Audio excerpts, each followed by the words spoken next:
เอาพี่น้องเลยหลังจากขึ้นมาแต่ให้หน้าก็ลุกกุ๊กกั้วบาทนี่เนาะพากันลงมาพากันค้นเข่าปลาดุงเลยพากันลงมัดเข่าค้นเข่าขึ้นมาโจนคำมาเห็ดอยู่เห็ดกินลังต้มน้ำลุงจอยคั่วไก่ปลาดุงเอ้ยคำมืดตื่นตาวันเกิดลูกชายเพิ่นเห็ดอยู่เห็ดกินแมงเตอร์ไปรับไอ้ต้าโยงเฮียนแต่เวชื่อกระปุ้นพี่น้องเลยมาสู่สู่น้องกินญาติพี่น้องเขาเองนี่แหละเนาะบ่ได้หาบ่ได้เชิญโมดอกคำมืด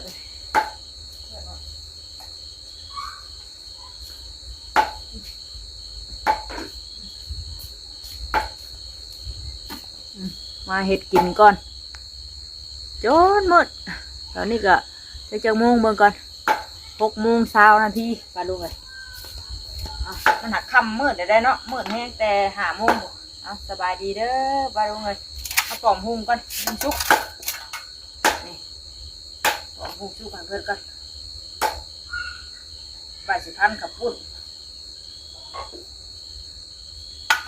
หุ่งเกินให้แหละต้มน้ำถ่ายมันจ่อยเพิ่นพันไก่ปอกๆอยู่หันหน้ากันเลยไปอยู่ไปเศร้าฝนกระตกก็ฝนพี่น้องเลยเข่ากะโตแห้งโตเปียกใส่น้ำกันเฮ้ยเผื่อตั้งกล้องมาจะคอยมาเห็นอยู่ปะเห็นกระมืดมั่วแน่แต่พี่น้องเลยกำลังเห็ดอยู่เห็ดกินก่อนเสาแรงมันเชื่อเพิ่นกาดตะกี้ว่าสิลงมาพี่ไปพุ่นรถเห็นว่าจานมัดผู้เดียวรถลกไปหันเลยแมงเตอร์ก็มัดช่วยเพิ่นหน่อยนึงแต่มาแล่มากพี่บุอื่นก็คือสิแล้วบ่ได้ได้ข้างเบิ่งเนาะฝนบ่ตกใครดอกขาตังจ่อยเพิ่นเอาไปท่มไปมุ่งกะจักว่าบ่นั่นทำจักเลยแค่ว่ามันบ่หุ่มยืมมาแย่งหญ้าได้มาใส่ปลายพุ่นเลยพี่น้องเลยเขากองไว้อยู่ทางวันเอาเกี่ยวพุ่นแหละเอาขึ้นมากับหญ้ามันลดลงกับหญ้าอีกแล้วเหมือนป่านนี้ยังมายุดย้อนอยู่ฝนกะโอ้ยเนาะขอหุ้งชุกให้เพิ่นก่อนให้ลูกให้เต้ากินก่อนให้ลูกให้หลานกินก่อนไว้ได้ลูกหลานได้กินข้าวได้ชมใจเต้ยเยอะเนาะแต่เก่าดีชื่อเค้กมาตอนแรกตอน3 โมง 4 โมงเป้าได้พี่น้องเลยเนาะวันนี้เราอยากจัดคำเราชมใจได้ดีปีนี้จัดคำเลยเพื่อนแน่ตอนนี้ยังไม่เป่าเค้กอยู่เนาะ6 โมงดีแหละแค่หน่อยพูดแหละให้กินแล้วก่อนพอดีให้ดูให้กินแล้วกินข้าวกินน้ำเลยพากันนั่งดินอยู่หน้าบ้าน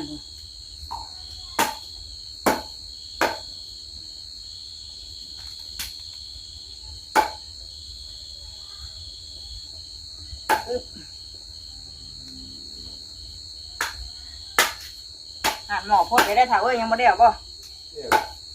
หมอพดเลย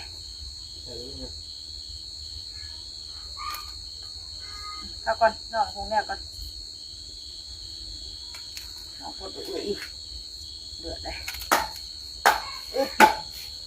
เจอกับสิมายังมาขึ้นแต่ให้หน้าคำพอนะยังไม่ได้มาอยู่บอกให้น้องบินได้มาเป่าเค้กกับเพื่อนให้จักสิมาหรือบ่ได้เวียนนิ้วเนาะหมูเพื่อนยำไห่ยำนาเกิดยำไห่ยำนาเนี่ยหมอพดเลยเดือดเลยอุ่นชุกมาดูหน่อยเนาะเหมือนมัวเนี่ยไม่เห็นหรือบ่ได้บึ้ง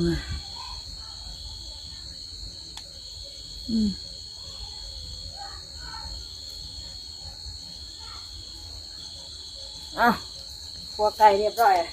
นี่จะหมอกัน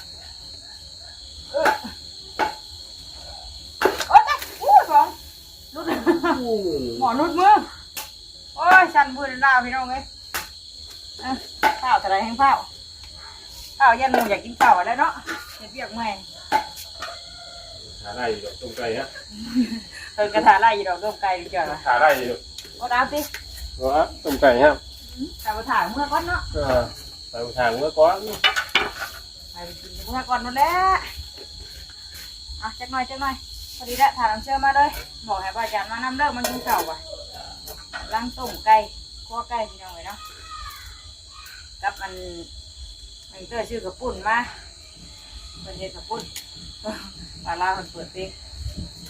เดี๋ยวจักหน่อยเนาะเดี๋ยวรอบเอาเค้กน้ำลานก่อนลุงหน่อยเนาะเตอร์ครบหอบ8 ปีเต็มแล้วพี่น้องใหญ่เลยเนาะ บ้าแล้วต้องเจ้าเลย แม่เป็นดาวแล้วโอ้หมดมากเลยท่านนะไปสิเดี๋ยวรอเปล่าเค้กอีกจักหน่อยพี่น้องเพิ่นจะเฮ็ดกินแล้วเนาะเดี๋ยวให้เฮาต้มให้หม้อเดือดก่อนเดี๋ยวมาปาดมาหุงไว้ก่อนปลุกกั่วไปลุงไว้ ของมีหมดเนี่ย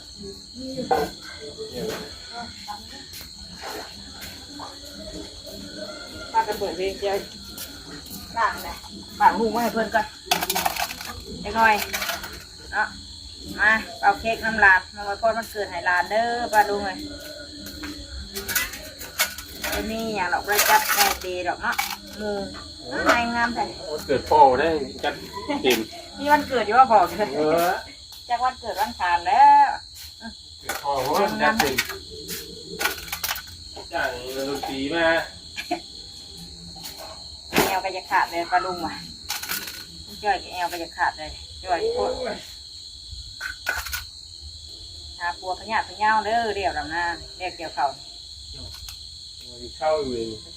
ไปบอนไม่ตู้เตียงไปค่ะคิดภาพไปปัวที่ใดเนาะโอ้ยพี่น้องเลยเกิดขึ้นกับตูได้ให้ที่ใดนายเหมือนงามแท้น่ะแปลไว้เนาะนายหลับหักเถอะไว้บานปลูกอีกพี่น้องเลยนายมันหุ่งน่ะงามมีดีเอานายมาไว้ก่อนนี่ไว้เอานายไว้ไปปลูก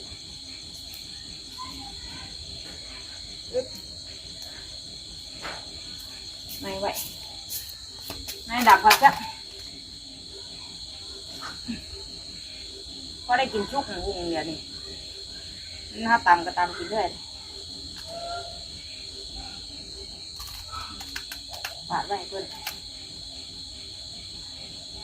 ใจตาได้มากิน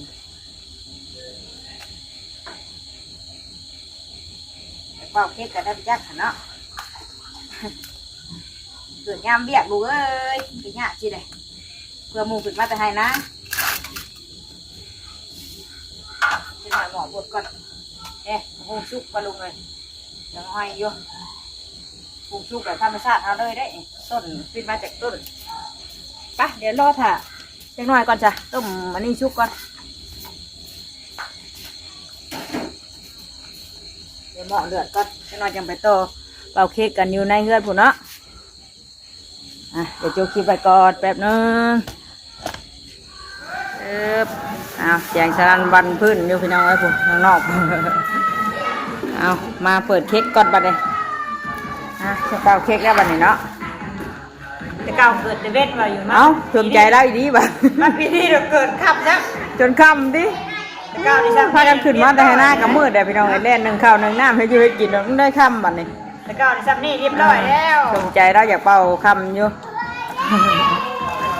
ใจซุปเปอร์แมนไอต้าบ่นี่คือของไผ่ก่อนไอต้าเลย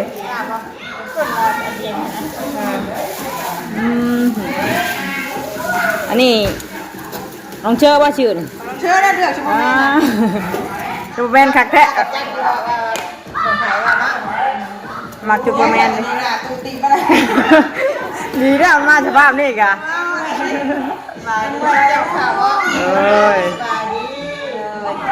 จักเข่าคุณมันอะถือน้ำมันน้ำมินมาน้ำมันมาไทยเพิ่นหน้าตูดหน้าตีหน้าแล้วมันมองคนเกี่ยวเขาแล้วนะหน้าเป็นชิวหน้าเป็นชิวหน้าเป็นกระผาหมดแล้วเนาะเอาไหนเป่าเลยป่ะเป่าเลยแล้วแต่เดินนั่งกันแนวกินกันเฮ็ดแล้วเลยเกิดคำชมได้ได้ป่ะ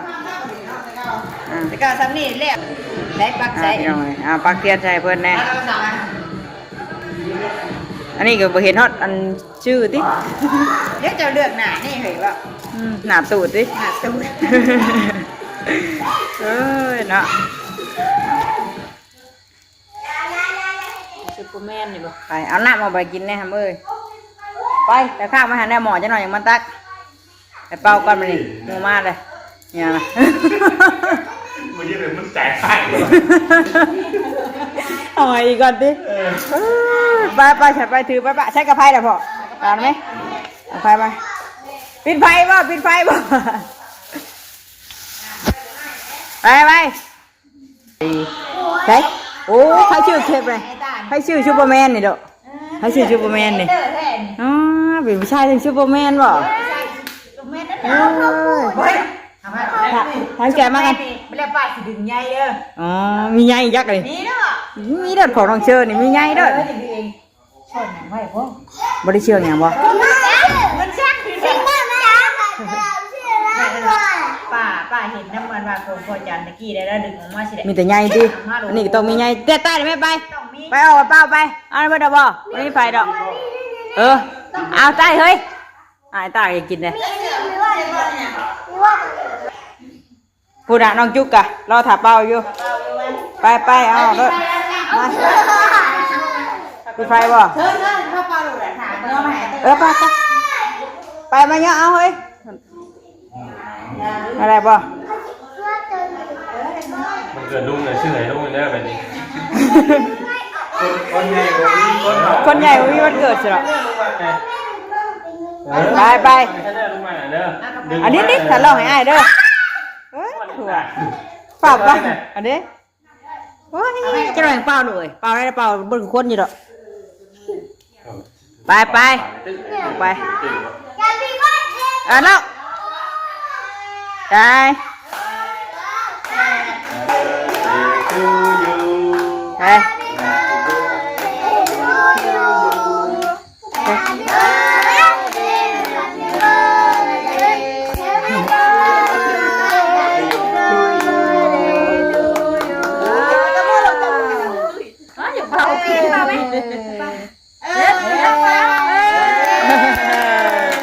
ไว้เลย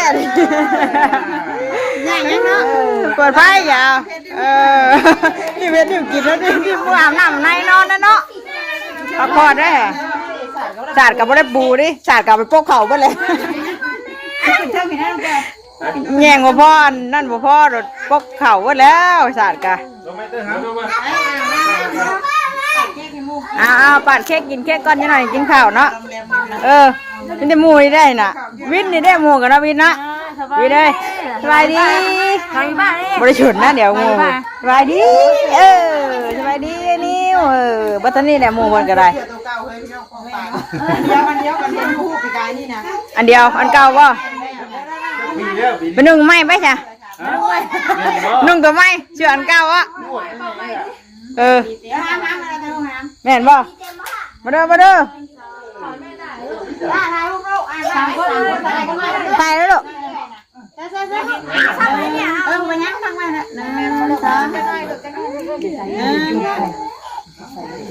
กินบาทจะได้เอาโปแมนคือนี่เลยเอาตัวเห็ดใหญ่มาเนาะเอามาได้ไหมเฮ้ยปาดเค้กเลยสิกินได้บ่เอ้าบ่กินว่าฉันกินข้าวก่อนบ่ปกแคนทุกอย่างกินข้าวกูได้เค้กกันนั่นล่ะจะกินข้าวไว้ติขึ้นมาแต่หน้าติกินข้าวก็ให้น้องจอยย่องข้าวย่องน้ำมากินข้าวก่อนเฮ้ยผูกก็มาจะกินเป่าเบิดได้บ่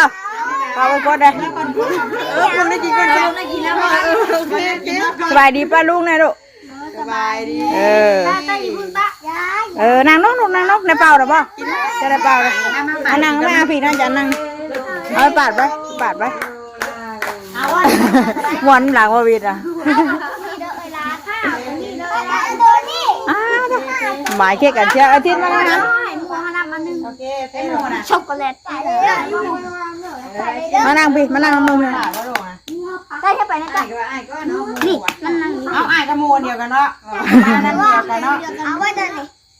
ไปฉันเดี๋ยวไปย่อเข่ากันแล้วฉันเด้อเอาเข่ามาก่อนต้องกินได้ติกันก่อนเพื่อนหรอกเอาพูดหน่อยก่อนกินบ่ว่าแกงน้ำมันเศร้ากัดเห็นมันเรากินเราเอาอย่างกูอยากกัน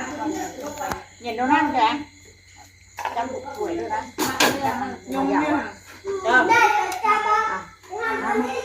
เขาตั้งเพื่อ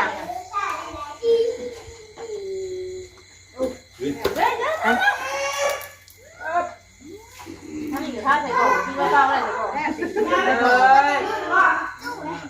นู่นไม่ควรไม่ได้อยู่ ให้คุณบอก เอาเรื่องกินนะไปนี่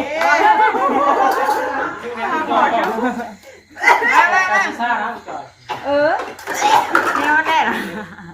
เอาพี่มาแม่ลูกชิ้นนะฮะเมื่อยกินข้าวแดงน้ำกันพี่น้องเลยเนาะมันเกิดไอเตอร์ข้าวสามัคคีเอามากินมีซ้ำนี่แหละจะได้สั่นเห็นเบียกเมื่อยกินซ้ำนี่แหละบอกกินลายกี่ยามื้อกับมัดข้าวคือเก่านะกินมื้อกับวัดแห้งคือเก่าแกงน้ำไม้แต่เช้านี่ได้พี่น้องเลยเนาะดอกเอ้ยสบายดีเอากินนี่เด้อข้าวน้ำมาที่ฝาเอา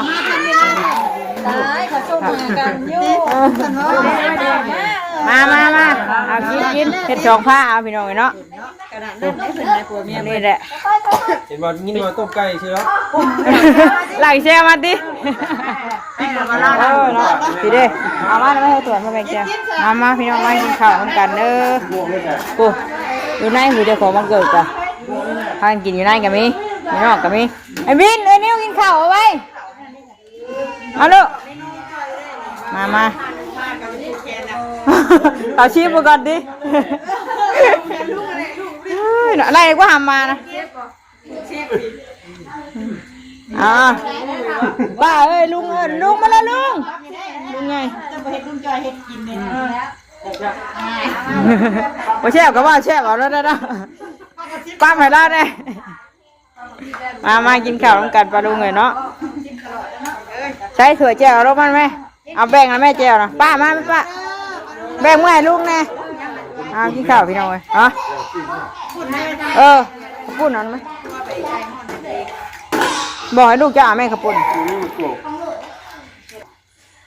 เฮ้ยนิ้วกินไหมข้าวนะไปแม่ไปกินข้าววิด้วยกินข้าวไปด้วยแต่เห็ด3 ผ้า 4 ผ้านี่เนาะบ่อยทินกินทำมาพากันกินไม่ขับปุ่นกับพันดอกกับอันนี้ไปวินกินข้าวไหมเพิ่นกินอยู่พี่เจ้าคนเพิ่นไงเป็นบ่าวได้บาทนี่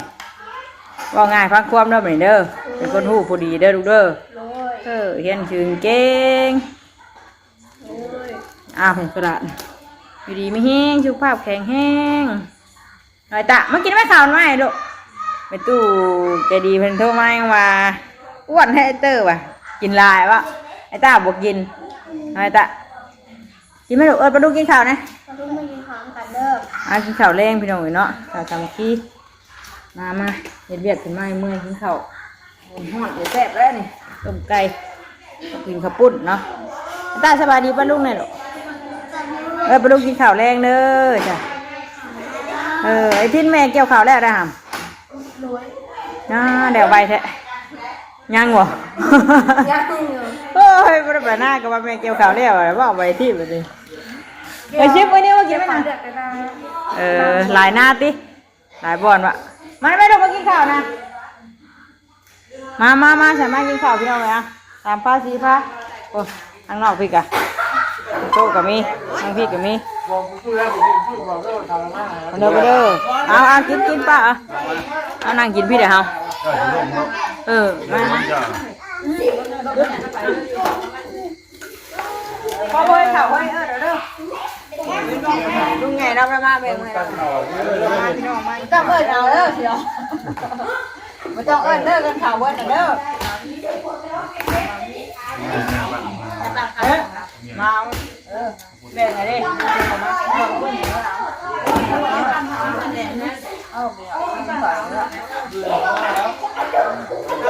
ข่าวเนี่ยข่า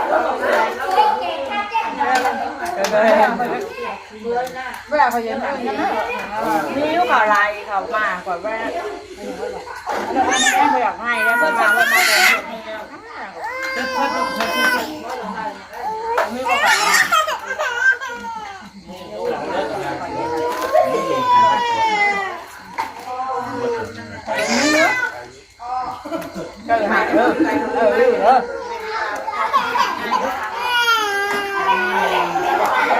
มาทำมันก็จะ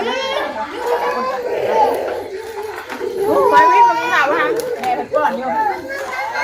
เจ้าเนื้อเข่าตั้งกินอยู่ได้ไปก่อนนะเจ้าไปหมู่ป่ะ หายพ่อเพิ่นได้เหรอไปให้เจ้าอยู่เป็นตาป้าพาไปเห็นไหมเอาไว้ไปนายวินบ่ อย่าไปน้ำมูเลยแม่บ่หายไป ไป กาคนมาแจ้งอะไรเนาะ ก่อนข่าวก่อนไปเชิญพี่น้องกันเนาะเดี๋ยวคลิปเพียงแค่นี้ก่อนพอกันอีกคลิปหน้าทีนี้กินข้าวกินน้ำก่อนนะคนป้อนแล้วเฮ้ยดูก้าวไผ่บ้านเด้อเอี่ยมเลย